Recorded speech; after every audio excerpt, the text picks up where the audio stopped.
Osasunaren mundu erakundeak esan da, gelako 2 pertsonek eskola jazarpena jasaten dute.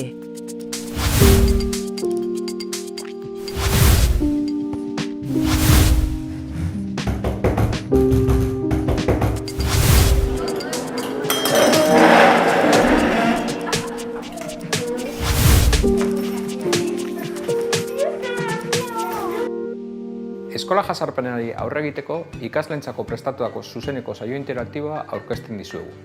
45 minutuko iraupena du eta 3 zatitan banatzen da. Helburua, ikasle pasiboak ikasle aktiboetan bihurtzea da. Gure filmaren protagonista deitzen da Maren, bai. Eta bere eskola egun bat ikusi ahal izango duzue pelikula honetan, bai.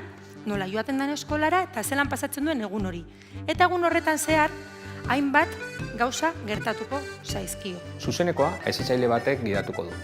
Zati bakoitzak ikusentzunezkoak eta dinamika interaktiboak non ikaslek parte hartzen duten edukiko ditu.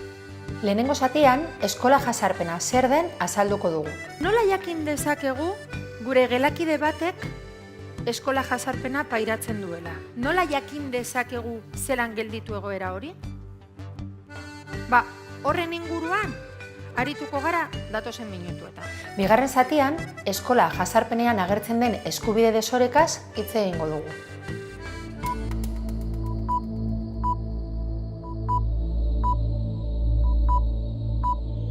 Marenek bere buruari galdetzen dio, zergatik ni? Zergatik beti niri? Zer egin dut nik olako egoera batetan egoteko? Eta bera zelan sentitzen den ikusteko dinamika bat egingo dugu. Hemen daukagu Marenen motxila. Filman ikusi duzue. Lapurtzen diotena?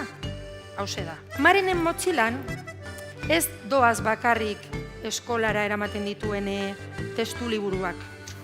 Marenen motxilan sartzen dira bebai, egunean zehar aguantatu behar dituen irainak, mehatxuak, eta hoiek irudikatuko ditugu pisu batzuen bitartez.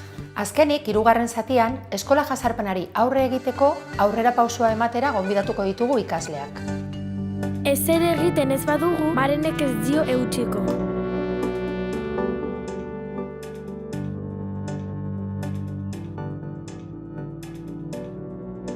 Salatariak. Salatari ez, kideak gara. Kideak zaintzea guztion ardura da. Denok aurrera pausu bat eman beharko dugu.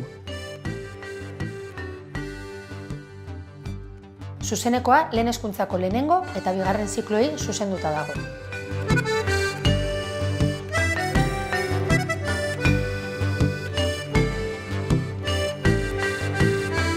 Eskola jazarpenen aurkako zuzenekoa zure herriko kulturetxean edo antzokian nahi bauzu, gurekin kontaktuan jarri.